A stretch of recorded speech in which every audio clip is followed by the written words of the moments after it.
Hello and welcome. I'm Tom. I'm genuinely excited to explore today's topic with you. We're looking into some really fascinating and frankly quite concerning insights from the experts at Strategy and Future. Our focus is a recent unsettling event in Poland that, well, it's sparked a lot of discussion. And it offers a compelling, almost stark look at the realities of modern security. And I'm Amy. Today, we're dissecting their sharp analysis of what really happened there, what it might mean for national preparedness, and crucially, what profound lessons can maybe be drawn. We'll be trying to connect the dots between this specific incident and the broader implications for strategic thinking, leadership, and the future of defense. Our goal is to give you a clear, comprehensive understanding of these urgent issues. Okay, let's unpack this incident then, the one at the heart of our conversation. It was August 20th, 2025, right? Just a day before this analysis we're looking at was recorded, a drone reportedly fell and exploded in a place called Osiny in the Lubelski Voivodeship.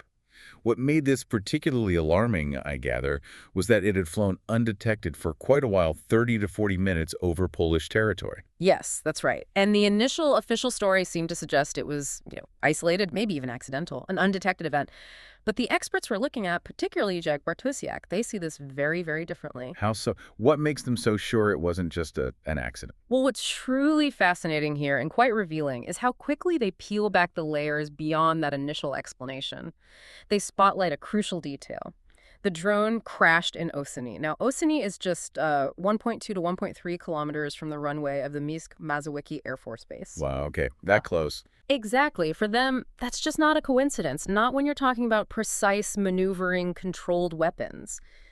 These are similar, they point out, to the 500 to 700 drones per day that the Ukrainians are contending with. These things don't just wander off course like that. So they see it as intentional. They interpret it as a clear demonstration by Russia, a demonstration of what they could easily do to a key Polish airbase, especially since it remained entirely undetected throughout its flight. In hybrid warfare, these kinds of incidents are rarely just random. Flying undetected for that long near such a critical military site. Yeah. Yeah, that doesn't sound like an oversight. So how did officials respond? What stood out to you about the immediate aftermath? Because you mentioned the experts were pretty blunt about the government's handling. They certainly were. They didn't pull any punches. They criticized the response as, well, confused and inadequate. They observed officials appearing to not know what it was, seeming unprepared for such situations, and really struggling to control the public narrative. That sounds messy. It created a stark contrast, didn't it, with the kind of grand rhetoric you hear at military parades about building the strongest army. For the experts, this incident wasn't just a mishap. It starkly underscored Poland's critical lack of situational awareness, control over its own airspace. They suggest it's not a one-off, but part of a sequence of unsettling actions within this ongoing hybrid warfare context. And you mentioned something else, that there was no attempt to even intercept it. That's right. It was allowed to complete its mission, whatever that mission was, completely unhindered.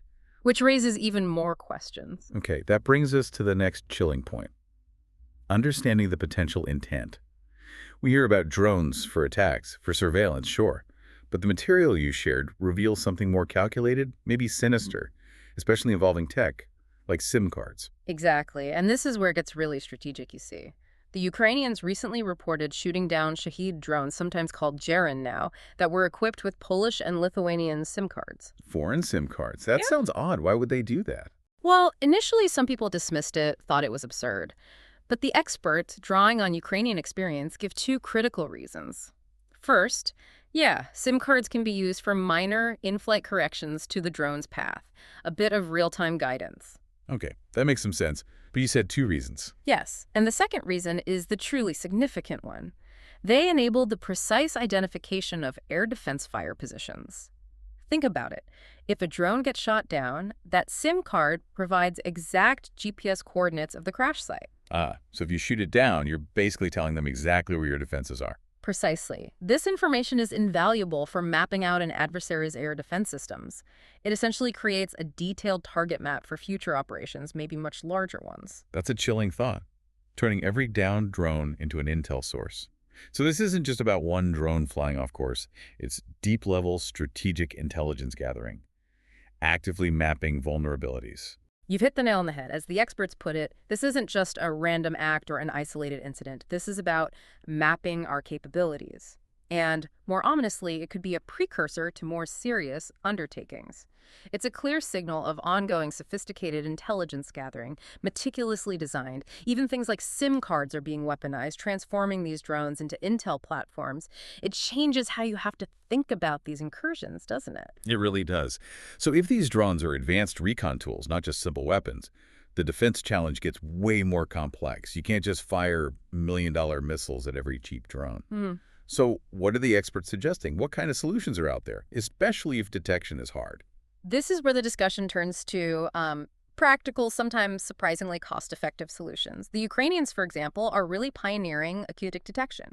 They have two main systems. One is called ZUK, or Sky Fortress. This uses about 100,000 relatively cheap sensors, maybe $500 each, deployed strategically, 2-3 per square kilometer. 11,000 sensors. Wow. Yeah, but the total cost for a system covering a large area is around $54 million, which sounds like a lot, but compare it to high-end radar or missile systems. They also use another system called Fennec.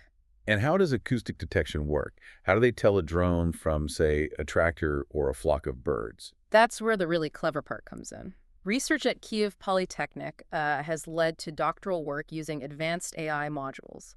These AI systems are trained to distinguish the very specific sound signatures of drones like the Shahid or Kiran from natural background noise, birds, wind, whatever. The signals are collected in real time, analyzed, and then the location data is rapidly distributed to mobile units for interception. That acoustic detection system sounds revolutionary, doesn't it? Yeah. Using AI to listen for threats.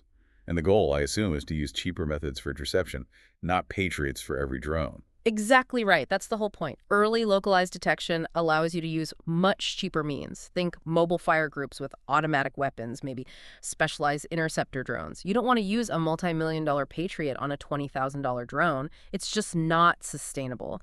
And the experts point out Poland actually has private companies with ready-made solutions for these interceptor drones. We're talking tens of millions for a system, not billions. Interceptor drones. Yeah. Made in Poland. Yes. Another overlooked solution they mention is stationary balloon-based detection systems for the eastern border. Balloons overcome the horizon line problem that ground radar has. They give you a wider, earlier detection view. Ukrainian firms specialize in these two cheap, reusable solutions. This whole integrated approach, mixing different tech, often cheaper tech, that's what they call segment B. Okay, so it sounds like there are viable, innovative, cost-effective options available. Many already used or developed nearby, even domestically. But the experts' observations, they suggest a big disconnect with the reality in Poland, right? What's the comparison they draw? Yeah, it's a significant gap they highlight. They state that Polish officials absolutely do not have systems to track flight paths. They don't know where it started or what its task was. This is despite the availability and proven effectiveness of these technologies we just discussed. So the tools exist, but they're not being used or perhaps even understood properly. That seems to be the implication. It indicates a critical difference between what could be done and what is being done, especially when, the key question should be whether that drone was just simulating an attack or if it was actually armed. It shows a systemic issue in integrating modern defense capabilities. This raises a really important and maybe unsettling question then. If the tech, the insights, the solutions exist, what's stopping them from being adopted? Or even just understanding the threat properly? The experts you mentioned, they seem to dig into something much deeper, right? A systemic problem within Polish politics. Indeed. They argue quite bluntly that Polish politics operates exclusively in the sphere of fiction. Wow. Sphere of fiction. What exactly do they mean by that? Essentially, they're saying decisions aren't based on an honest, pragmatic assessment of reality, but more on wishful thinking or, convenient narratives. It's a kind of systemic self-deception, they argue, that prevents real action. The drone incident itself. They say there was an initial attempt to push it back into the sphere of fiction, dismissive explanations like it was just an old engine with a wing. So, ignoring the uncomfortable facts. Exactly. It highlights what they call a profound and dangerous disconnection from the real immediate threats. Okay, sphere of fiction, that's a strong claim. Are they giving specific examples of how this plays out? You mentioned it seems to permeate governance. They lay out several concerning manifestations, yes. First, they identify a pervasive culture of idleness and even feigning work within public administration. This, they argue, actively hinders innovation and stops the country from taking real steps for security. A culture of idleness, how does that compare elsewhere? Well, they draw a stark contrast with, say, Local officials in China, who they describe as working 247 to facilitate business and innovation, not hinder it with red tape like often happens in Poland, and frankly, other parts of Europe too.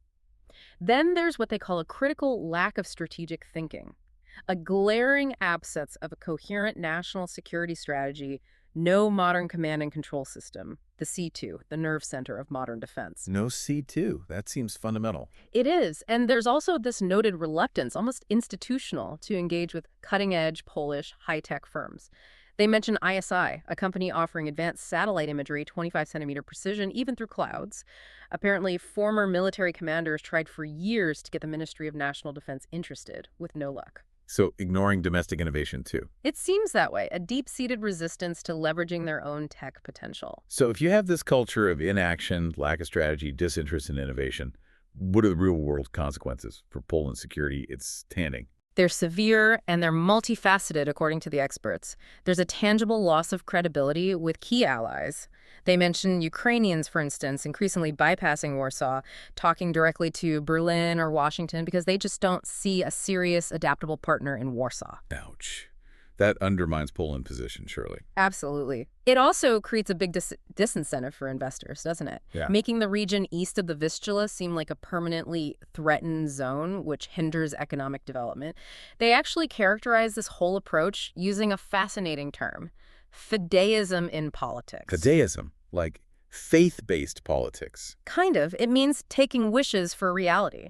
Believing things will be okay because you want them to be, instead of doing hard strategic analysis. They cite this paradox, simultaneously believing Russia is weak, yet also demanding the U.S. drastically increase its military presence in Europe to protect Poland.